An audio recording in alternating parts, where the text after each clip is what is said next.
Friends, आज हम करने जा रहे हैं क्लास 10th का chapter 9 some applications of trigonometry solve करने जा रहे हैं। चैप्टर स्टार्ट करने से पहले कुछ कंसेप्ट्स होते हैं जो हमें क्लियर होने ज़रूरी होते हैं, जो हमारे चैप्टर को सॉल्व करने में हमारी हेल्प करते हैं।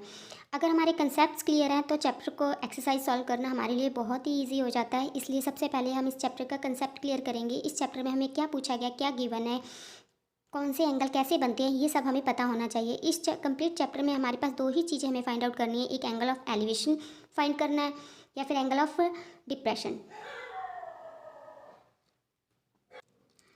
इस कंप्लीट चैप्टर में हमें सिर्फ एंगल ऑफ एलिवेशन और एंगल ऑफ डिप्रेशन के बारे में डिस्कस करनी है। तो हम इसके बारे में पहले हम देख लेते हैं कि एंगल ऑफ एलिवेशन और एंगल ऑफ डिप्रेशन होता क्या है।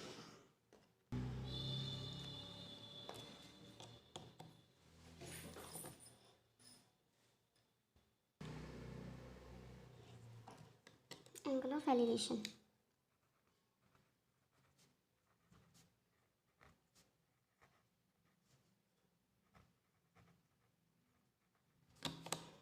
सेकंड होता है angle of depression.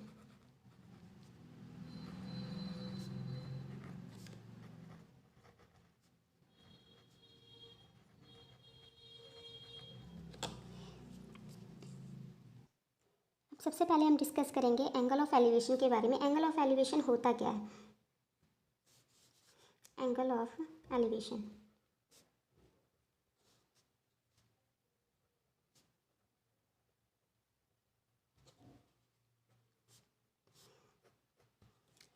Angle of elevation में होता है, सबसे पहले जैसे हमारे पास, आप इमेजिन कर लो कि हमारे पास कोई टावर है।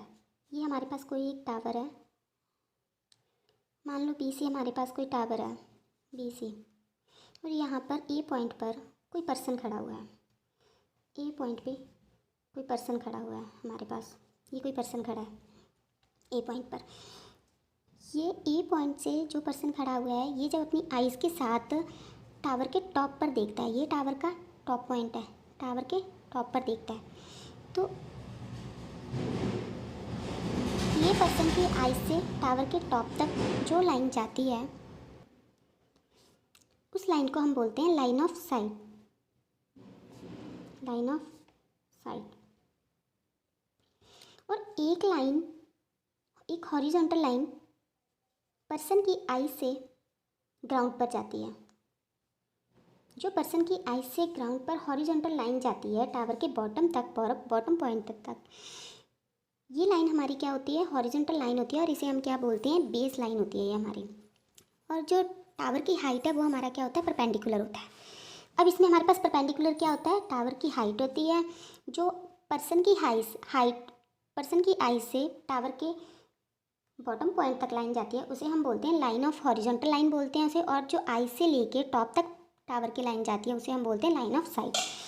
जो ये हॉरिजॉन्टल लाइन और लाइन ऑफ साइट के बीच में जो एंगल बनता है, वो हमारा एंगल होता है एंगल ऑफ एलिवेशन। इसको हम बोलते हैं angle of elevation. Angle of elevation. जो ये एंगल होता है हमारे पास, एंगल ऑफ एलिवेशन होता है, ये एंगल हमेशा हमारे पास, जब हम नीचे कोई पर्सन खड़ा होता है और हम टॉप पे देखते हैं, जब जो एंगल बनता है हमारे ए पॉइंट पर, जो एंगल बनता है वो एंगल बनता है एंगल ऑफ एलिवेशन। जब पर्सन नीचे खड़ा हुआ है और वो टॉप पर देख रहा है, तो एक लाइन ऑफ साइड और हॉरिजॉन्टल के सेंटर में, जो इन दोनों लाइनों के बीच में जो एंगल ऑफ ए बन रहा है, वो हमारा कौन सा एंगल बन रहा है? Angle of elevation. इसे हम बोलते हैं एंगल ऑफ एलिवेशन बोलते हैं। इस एंगल में अब ये हमारा क्या होता है? बेस होता है। ये हमारा परपेंडिकुलर हो गया, ए सी हमारा बेस हो गया, बी सी हमारे पास परपेंडिकुलर हो गया, और ए बी हमारे पास हाइपोटेनियस हो गया। तो इस अकॉर्डिंगली हम इसमें, अगर हमारे पास इस तरीके का कोई भी क्वेश्चन आ जाए जिसमें हमें एंगल ऑफ एलिवेशन गिवन होगा, अदर एनी साइड हमें कोई भी गिवन होगी, और कोई एक साइड जब हमें पता करनी होगी, तो हम क्या कर लेंगे? हमारे पास फॉर्मूला होता है, पंडित बद्री प्रसाद हर हर बोले सोना चांदी तोले। सोना चांदी तोले, एस मतलब यहाँ पर साइन होता है, सी मतलब यहाँ पर कॉस होता है, और टी मतलब यहाँ पर टैन होता है। जैसे अब हम एक क्वेश्चन, इसका कोई भी क्वेश्चन सॉल्व करके देखते हैं। जैसे आपके पास है एंगल ऑफ एलिवेशन, आपको गिवन है 30 डिग्री। 30 डिग्री आपको क्या गिवन है? एंगल ऑफ एलिवेशन गिवन है। और आपके पास परपेंडिकुलर गिवन है 4, एंड बेस आपको पता करना है, ये आपको पता करना है। इसको नेमिंग कर देते ABC, AB इसको C मान लेते हैं, ABC इसको नेमिंग कर दी है। अब हमें पता क्या करना है, ए भी पता करना है। सबसे पहले इस ट्रायंगल में हमें ये देखना है क्या क्या गिवन है। इसमें हमें एंगल ऑफ एलिवेशन गिवन है और परपेंडिकुलर गिवन है। अब हमें पता क्या करना है, बेस पता करना है। अब हम क्या देखेंगे, सबसे पहले हम इस चीज़ को यूज़ करके इस चीज़ में हम देखेंगे परपेंडिकुलर अपॉन बेस हमारा किस में आ रहा है। परपेंडिकुलर और बेस हमारा किस में आ रहा है, tan में आ रहा है। तो हम क्या लिखेंगे, tan theta is equal to perpendicular upon base. अब tan थीटा की वैल्यू, हमें थीटा की वैल्यू कितनी गिवन है, 30 डिग्री गिवन है। तो tan हम थीटे की जगह कितना लिख देंगे, 30 डिग्री लिख देंगे। और परपेंडिकुलर हमारे पास 4 है एंड बेस हमें पता करना है। बेस को हम कितना मान लेते हैं, लेट एक्स अज्यूम कर लेते हैं। हम बेस को हमने एक्स अज्यूम कर लिया। तो tan 30 की वैल्यू हमारे पास होती है √1/√3, 1/√3, 4/x। इसकी क्रॉस मल्टीप्लिकेशन कर लेंगे, x इज इक्वल टू कितना आ जाएगा हमारे पास, 4 इंटू √3। तो ये हमारे पास बेस की वैल्यू आ गई है। A B is equal to आ जाएगा हमारे पास x इज इक्वल टू 4√3। कुछ भी यूनिट्स दे दो आप, सेंटीमीटर दे दो, सेंटीमीटर दे दिए। तो ये हमारे पास क्या आ गई, ए बी की वैल्यू आ गई है। इसी तरीके से हम सभी क्वेश्चन एंगल ऑफ एलिवेशन के इसी तरीके से हम सभी क्वेश्चन सॉल्व कर सकते हैं। इसमें हमें जैसे बेस पता करना था, किसी केस में आपको बेस गिवन होगा, परपेंडिकुलर फाइंड आउट करना होगा, हाइपोटेनियस गिवन होगा, परपेंडिकुलर पता करना होगा, बेस गिवन होगा, हाइपोटेनियस पता करना होगा। इस तरीके से आप किसी भी तरीके का क्वेश्चन सॉल्व कर सकते हैं एंगल ऑफ एलिवेशन जब भी आपको गिवन हो। आप इस तरीके से सॉल्व कर सकते हैं। किसी भी चैप्टर को करने से पहले उस चैप्टर का आप कंसेप्ट क्लियर कर लीजिए। जब अगर आपका कंसेप्ट क्लियर है तो आप किसी भी तरीके का क्वेश्चन सॉल्व कर सकते हैं, आपको प्रॉब्लम नहीं आएगी। बस इस चीज़ में इस चैप्टर में एक चीज़ आपको याद रखनी, एंगल ऑफ एलिवेशन और एंगल ऑफ डिप्रेशन में कंफ्यूज नहीं होना है।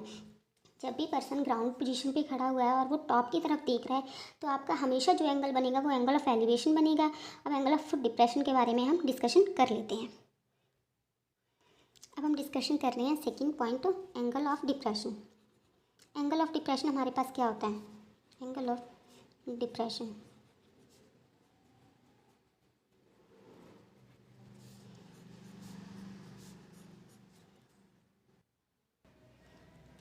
एंगल ऑफ डिप्रेशन में हमारे पास क्या होता है, एंगल ऑफ डिप्रेशन में हमारे पास टॉप पर कोई पर्सन खड़ा हुआ है। ये मान लो टॉप पर हमारे पास कोई पर्सन खड़ा हुआ है, इसको हम नेमिंग कर देते हैं ए पॉइंट से। ये नीचे की तरफ, ये जब आई से अपनी नीचे की तरफ देख रहा है, जब ये आई से अपनी नीचे की तरफ देख रहा है,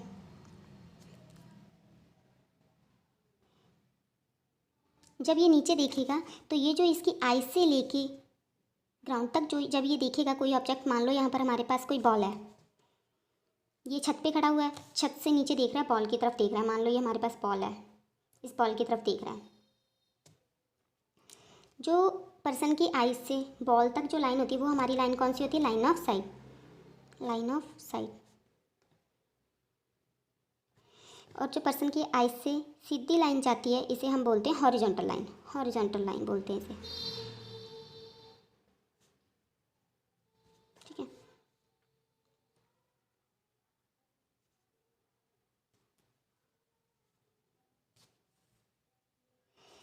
यहाँ पर जो ये वाला एंगल होगा हमारा, ये वाला एंगल होगा angle of depression, angle of depression. जो angle horizontal line and line of sight के बीच में बनेगा वो हमारा होगा एंगल ऑफ डिप्रेशन। जब भी हम टॉप से खड़े होकर नीचे की बॉटम की तरफ देखते हैं तो जब हमारा जो एंगल फॉर्म होता है वो एंगल फॉर्म होता है एंगल ऑफ डिप्रेशन।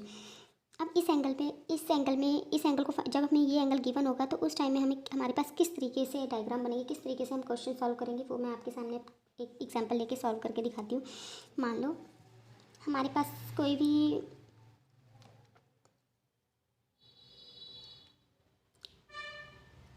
ऑब्जेक्ट की बना है, हमें मान लो ऑब्जेक्ट की बना है, एक हमारे पास बड़ी, मान लो एक बिल्डिंग है हमारे पास ए बी, एक बिल्डिंग है, मल्टी स्टोर बिल्डिंग है। मान लो हमारे पास कोई भी ए बी एक मल्टी स्टोर बिल्डिंग है, उसके सामने एक बिल्डिंग है मल्टी स्टोर बिल्डिंग, जिसकी हमारे पास काफ़ी हाइट, मल्टी स्टोर बिल्डिंग है उसकी हाइट हमारे पास ऊंची होगी और जो सिंगल बिल्डिंग होगी उसकी हाइट हमारे पास छोटी होगी। मान लो ये हमारे पास छोटी बिल्डिंग है जिसकी हाइट हमें गिवन है 7 सेंटीमीटर, 7 मीटर मान लो आप।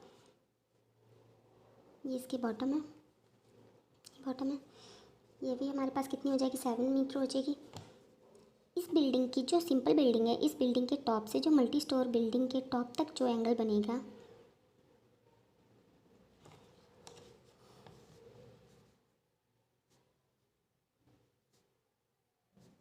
सॉरी गलत बन गया, मल्टी स्टोर बिल्डिंग के टॉप पे कोई पर्सन खड़ा हुआ है, मान लो ये कोई पर्सन खड़ा हुआ है।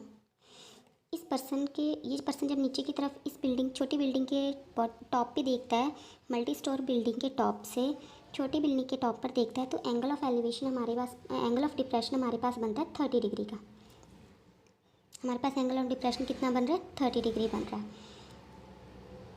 अब हमें पहले पता क्या होना चाहिए, मान लो हमारे पास ये 7 मीटर आ गई है, तो इसकी हमें किसकी हाइट पता करनी है? CA की हाइट पता करनी है हमें।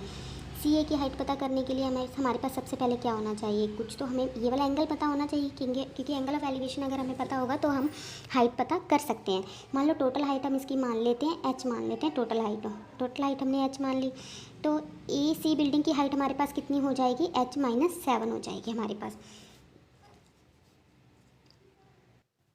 अब हम यहाँ पर देखें तो यहाँ पर इस पॉइंट से लेके हम यहाँ तक आते हैं, इस पॉइंट से यहाँ तक जाते हैं, तो ये हमारे पास कौन से एंगल बन रहे हैं? ये हमारे पास बन रहे हैं अल्टरनेटिंग एंगल। और अल्टरनेटिंग एंगल्स आपस में क्या होते हैं? इक्वल होते हैं। इसका मतलब अगर ये वाला हमारे पास 30 डिग्री है, तो ये भी हमारे पास कितना हो जाएगा? 30 डिग्री हो जाएगा। अब तो हम इसे ईजिली फाइंड आउट कर सकते हैं ना, जैसे हम फाइंड करते हैं वैसे ईजिली फाइंड आउट करते हैं। मतलब ये एंगल, जो एंगल हमारे पास जेड शेप में बनता है, उस एंगल को हम बोलते हैं अल्टरनेटिंग एंगल। और जो ये वाले एंगल क्या होते हैं? इक्वल होते हैं। इसमें अब हम क्या कर सकते हैं? सेम एज इट इज़ हम अपना जैसे फॉर्मूला लगाते हैं, मैंने पहले भी आपको एंगल ऑफ एलिवेशन में बनाया, पंडित बद्री प्रसाद हर हर बोले सोना चांदी तोले। S मतलब साइन, C मतलब कॉस और T मतलब टैन। तो आप क्या कर सकते हैं? अब हमारे पास क्या कुछ है? एक एंगल है और हमें पता क्या करना है? AC पता करना है। AC पता करने के लिए हम सबसे पहले क्या करेंगे? इसमें सबसे पहले हम करेंगे, और बेस हमारे पास इसमें है 8 सेंटीमीटर, हम मान लेते हैं, सॉरी मीटर मानेंगे, मीटर हमने इसके यूनिट्स माने, तो जो भी मान लो, आप एग्जाम्पल ले रहे हो, इसमें कोई इतनी बड़ी बात नहीं है। अब आप क्या कर सकते हो इसमें, जैसे हमने बताया हमें पता क्या करना है, इसमें हमें पता होना चाहिए h की वैल्यू फाइंड आउट करनी है। h की वैल्यू फाइंड आउट करने के लिए हम क्या करेंगे? सबसे पहले अब हमें देखना है परपेंडिकुलर और बेस किस में आ रहा है। परपेंडिकुलर और बेस हमारे पास tan में आ रहा है, तो हम क्या ले सकते हैं? इसमें ले सकते हैं tan theta is equal to perpendicular upon base. tan theta हमारे पास कितना गिवन है? 30 degree. Perpendicular H-7 and base हमारे पास 8 है। tan 30 की वैल्यू हमारे पास होती है 1/√3 is equal to H-7 into upon 8। इनकी हम क्रॉस मल्टीप्लिकेशन कर देंगे, 8 इज इक्वल टू आ जाएगा हमारे पास √3 H-7।